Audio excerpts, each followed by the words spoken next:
Sudahnya sampai hari ni. Apa cerita pun aku tak tahu. Mario Kunalan hantar ke tengah dan peluang cantik. Bismillahirrahmanirrahim. Assalamualaikum warahmatullahi wabarakatuh. Nama aku Zikrul Safwan and welcome back to my channel. Pada minggu lepas, aku telah melancarkan satu giveaway. Aku nak bagi hadiah, aku nak bagi jersey Selangor 2021 percuma original by Joma Sport ni kepada subscriber aku yang telah menjangkau sehingga 100 subscriber. Terima kasih. Jadi pada hari ini seperti yang aku janjikan, aku akan umumkan pemenang. Jadi setelah aku meneliti semua komen yang ada di bawah video tersebut, aku rasa terkejut, aku rasa takjub, aku rasa kagum dengan komen-komen yang ada. Dan macam aku cakap, aku tertarik dengan beberapa komen yang betul-betul bagi aku. Sekali aku baca, sekali aku tengok, aku macam wow. Okey, jadi untuk aku umumkan pemenang pada hari ini, aku nak nyatakan di sini, aku pilih pemenang ni berdasarkan kreativiti dia, ayat dia cukup power weh. Aku bukan nak kata klise ke apa, tapi aku sekali aku dengar tu bahawa aku nampak okey, ini adalah VC Selangor 2021. Jadi pemenang untuk kontes giveaway jersey Selangor 2021 jatuh kepada MZ Zainuddin dengan komen Selangor mencipta legasi, menjunjung tradisi. Okey, tahniah kepada pemenang. So untuk pemenang MZ Zainuddin tu, aku akan pin komen hang kat bawah nanti kat video jersey tu. So bila aku pin komen, aku minta nanti hang boleh DM aku ataupun hang boleh PM aku personally untuk kita nak selesaikan urusan postage. Hang nak DM aku kat Instagram boleh. Kalau tak pun aku akan tinggalkan nombor telefon aku. Jadi tahniah kepada pemenang.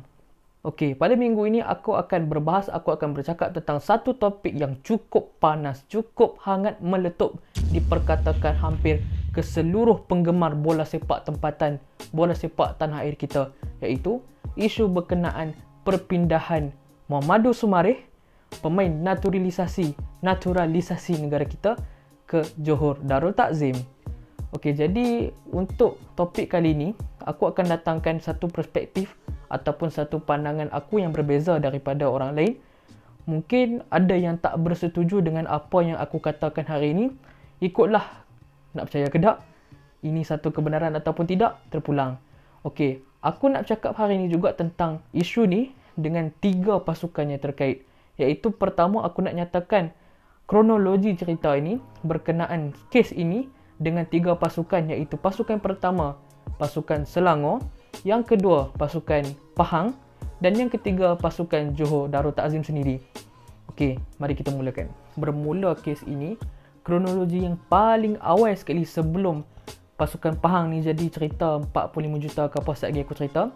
Dia bermula dengan satu statement yang telah dikeluarkan oleh Tunku Mahkota Johor, TMJ, berkenaan dengan perpindahan Mohammadul Sumareh ni. Apa yang didedahkan beliau adalah satu conversation WhatsApp di antara satu orang yang boleh kata orang penting dalam FAS ataupun bola sepak Selangor, dan dia adalah perbincangan di antara beliau dan juga Mohammadul Sumareh ni sendiri. Jadi apa yang aku boleh katakan kat sini, message ataupun conversation di antara mereka dua tu dah didedahkan dan terdedah. Dengan apa yang didedahkan itu ialah mengenai tawaran kepada Mohammadul Sumareh untuk bersama dengan pasukan Selangor dengan tawaran gaji yang agak lumayan, iaitu RM70,000 Malaysia selama sebulan. Itu tak termasuk dengan bonus player ke, bonus itu dan ini, tapi starting gaji itu adalah 70k. Itu telah didedahkan sendiri oleh Tengku Mahkota Johor dekat Instastory beliau hari itu. Jadi satu Malaysia terkejut weh dengan amount yang telah diletakkan oleh pasukan Selangor agak tinggi. Macam mana pula isu pasukan Pahang Darul Makmur yang nak lepaskan Mohammadul Sumareh ni? Apa cerita di sebalik semua kisah ni? Okey, bila kita cakap tentang Persatuan Bola Sepak Negeri Pahang ataupun PBNP, sebelum ni Sumareh ni dah pun mencetuskan satu kontroversi apabila dia tak bersama dengan pasukan Pahang tanpa memaklumkan pada pengurusan bola sepak langsung, tak memaklumkan apa pun pada PBNP ketika itu. Dan ini disahkan sendiri oleh Coach Pablo Dolah Saleh selaku jurulatih pasukan Pahang, yang mana Sumareh ni tak turun training pun. Jadi kalau kita ikutkan kontrak yang ada pada Sumareh bersama Pahang, adalah dia bermula sebagai seorang pemain import pada tahun 2017. Kemudian kontraknya sepatutnya akan berakhir pada tahun 2022. Jadi apa yang didakwa oleh Soumaré pada ketika itu, kenapa dan kerana apa dia tak bersama pasukan, adalah dengan disebabkan gaji beliau sebagai seorang pemain tertunggak beberapa bulan. Jadi waktu tu pun Soumaré sebenarnya dah hantar satu permohonan rasmi kepada Persatuan Bola Sepak Negeri Pahang sendiri untuk mengaktifkan klausa 8.7 kepada PBNP itu sendiri. Jadi selepas kontroversi ini berlaku, PBNP come out dengan satu, orang kata, press conference menyatakan sebenarnya apa yang telah dinyatakan oleh Soumaré, pemain pasukan Pahang itu sendiri, adalah tidak berasas. Sebab apa? Segala-gala urus niaga ataupun segala-gala pembayaran telah diselesaikan dan dipersetujui bersama pada tanggal 26 Ogos 2020. Macam itulah cerita dia punya panjang. Drama ni tak ada kesudahan sampai ke situ.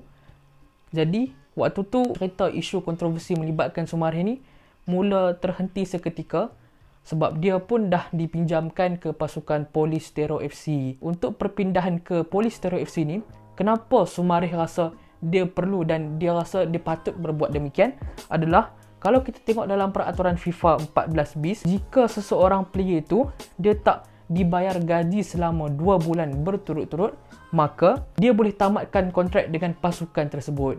Macam tu. Jadi aku nak cakap, Soumaré ni bukanlah seorang player yang dia ni tak tahu apa-apa langsung tentang peraturan. Dia tahu apa yang terjadi dan dia tahu apa yang patut dia buat. Untuk dia terminate kontrak itu adalah hak dia sebab itu melibatkan gaji dia sendiri. Jadi setelah Soumaré beberapa bulan di kelab Thailand Polistero FC, datang pula satu isu, satu lagi berita yang bagi aku sendiri pun terkejut dan dia telah mengejutkan warga Malaysia keseluruhannya.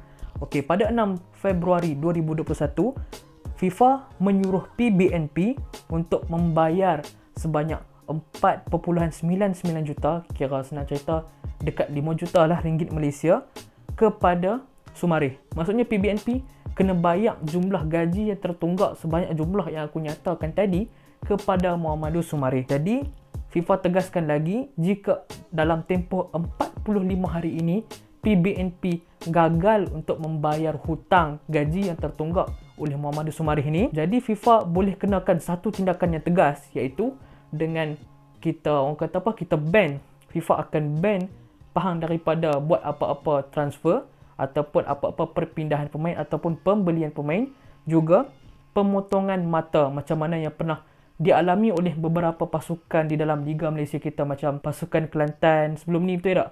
Jadi itu adalah risiko yang akan ditanggung oleh PBNP jika mereka gagal untuk melunaskan segala hutang yang telah dinyatakan sendiri oleh Muhammadul Soumaré. Okey, jadi dekat sini kebanyakan penyokong Pahang ataupun penyokong bola sepak Malaysia sendiri adalah juga yang akan bertanya satu persoalan, kenapa Soumaré bertindak dengan dia buat satu aduan, dia report terus kepada FIFA yang tertinggi di atas, sedangkan dia ada hierarki yang tertentu yang patut dia lepas, iaitu dia kena lepas dengan PFAM, dia kena naik pula dengan FM, baru benda tu akan dibawa ke FIFA.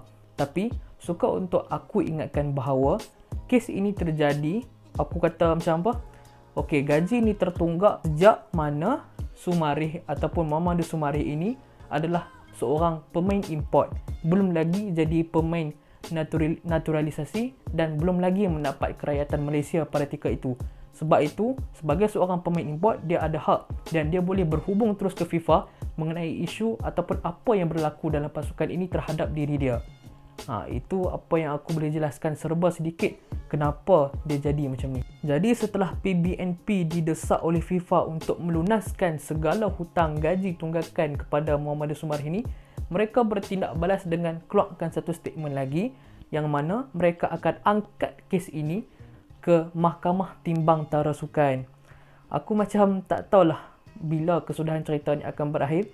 Cuma satu je lah aku nak cakap berkenaan dengan Mahkamah Timbang Tarasukan ni. Dulu kita ada satu isu melibatkan pemain Kedah, orang Kedah taubat kenai, Akhyar Rashid ke pasukan Johor Darul Ta'zim. Ini juga adalah satu langkah yang telah diambil oleh KFA pada masa itu pada ketika itu untuk angkat kes ni, perpindahan ni ke Mahkamah Timbang Antara Sukan. Sampai nak cerita ke hampa, kutip dana ni dekat setiap penyokong untuk bantu pasukan kita nak menang kes ni. Sudahnya sampai hari ni, apa cerita pun aku tak tahu. Aku bukan nak kata aku ni anti kepada Persatuan Bola Sepak Kedah ke apa. Aku sebagai seorang penyokong, aku nak tahu macam mana progres cerita ni berlaku. Tapi sampai hari ni, apa pun tak ada. Setelah pertukaran kerajaan, pertukaran presiden, exco barisan kepimpinan dalam KFA, perswastaan dah berlaku pun ketika ini, tak jadi apa. Jadi apa yang aku nak nasihatkan kepada Persatuan Bola Sepak Negeri Pahang, tak usah buat kerja ni lah, sia-sia. And finally melibatkan Johor Darul Takzim. Okey, kalau ikutkan pada tanggal 9 Februari 2021, Johor Darul Takzim telah berjaya menandatangani Muhammadu Sumareh. Jadi ia diumumkan secara rasmi dekat dia punya media sosial dan TMJ pun mengesahkannya sendiri. Jadi Muhammadu Sumareh, welcome to the best club in the world, in Malaysia. Saya lagi kata in the world, dia kata apa pula. Okey, di antara sebab kenapa Sumareh memilih JDT sebagai satu pasukan baru untuk buat beliau, sebab dia nak akan lebih banyak aksi kompetitif. Sebab apa? JDT sendiri akan bermain di ACL ataupun Asia Champions League 2021 pada tahun depan. Okey, setelah melengkapkan perpindahan Jonathan Herrera, Abimanyu dan had lain lagi dalam pasukan, JDT akan menambah lagi dia punya squad depth dengan cara hari ini, sekarang ni, mereka telah selesaikan satu masalah, iaitu dengan menandatangani Sumareh. Aku tak tahulah, mungkin ia satu keperluan ataupun apa, tapi aku sendiri faham JDT dia ada visi dan misi untuk dia achieve this season. So dia perlukan satu squad depth yang sangat luas untuk dia teruskan saingan pada tahun ini. Jadi itu untuk pasukan Johor Darul Takzim. Jadi itu merupakan serba-serbi sedikit sebanyak mengenai kronologi cerita Sumareh daripada awal kes dengan Selangor tadi sampailah finally dia sign kontrak dengan Johor Darul Takzim. Sekarang ni kalau aku nak cakap tentang professionalism Sumareh as a player, dedahkan semua tu apa semua, bagi aku secara personally benda tu memang salah lah. Sebab dalam Malaysia ataupun kat mana-mana sekalipun, tak ada lagi tahu mana-mana orang kata player yang akan dedahkan kontrak detail dia secara sangat detail dan terperinci kepada individu-individu yang tertentu. Biasanya kalau yang dapat tahu pun media apa semua tu lain cerita lah. Tapi ini melibatkan, aku kata macam maruah ataupun image pasukan tu sendiri. Sebab benda ni dia dah lah tak official. Bila hang dedahkan, aku macam itulah punca bagaimana kontroversi itu lagi teruk lah, kuih teruk. Aku rasa itu saja kot yang akan aku cakap minggu ni. Aku tak mau cakap banyak. So that's all from me today.